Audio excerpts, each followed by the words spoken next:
Hello दोस्तों, स्वागत है आपका स्टडी विद राकेश चैनल। आज आप पढ़ेंगे द्विघात समीकरण का सेकंड पार्ट। आज हम डिस्क्रिमिनेंट के बारे में पढ़ेंगे। किसी द्विघात समीकरण का रूप होता है ax² + bx + c = 0।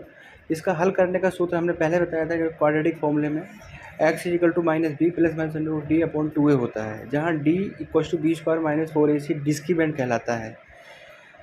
डिस्क्रिमिनेंट से ही हम द्विघात समीकरण के रूट्स का नेचर फाइंड करते हैं। नेचर मतलब किस तरीके का नेचर है। जैसे d = 0 है, जैसे तो दोनों d मूल > 0 है।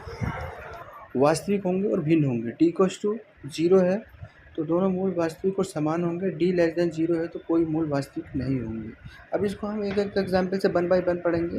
पहला समीकरण अगर हम कंसिडर करेंगे d < 0 के लिए, हमने समीकरण लिया x² - 5x + 6 = 0। इसकी कंपेयर करेंगे ax² + bx + c = 0 से। a की वैल्यू 1 आएगी, b की वैल्यू -5 आएगी, c की वैल्यू 6 आएगी। अब यहाँ पे हम सूत्र लगाएंगे d = b² - 4ac से, और इसको सॉल्व करेंगे तो 25 - 24 = 1 आएगा। तो d की वैल्यू यहाँ पे क्या आई है, 1 आई है। 1 जो है वो किससे अधिक है, 0 से ज़्यादा है, तो दोनों मूल वास्तविक होंगे और भिन्न होंगे।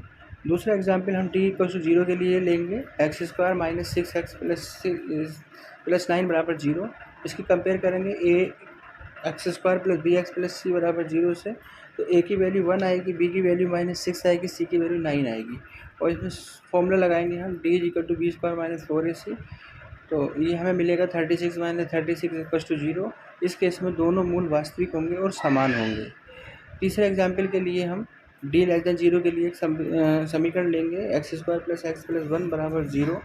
इसकी कंपेयर करेंगे हम ax² + bx + c = 0 से। तो d = b² - 4ac। कोई वास्तविक मूल नहीं आएंगे क्योंकि d की वैल्यू -3 आई है। तो यहाँ पे हमने डिस्क्रिमिनेंट पढ़ा, d = b² - 4ac। रूट्स का नेचर तय होता है। 3 स्थितियाँ होती हैं। d < 0 तो दोनों मूल वास्तविक होंगे, समान होंगे, भिन्न होंगे। d = 0 तो दोनों मूल वास्तविक होंगे। d < 0 कोई वास्तविक मूल नहीं होगा। तो मिलते हैं अगली वीडियो में। चैनल को लाइक करें, सब्सक्राइब करें।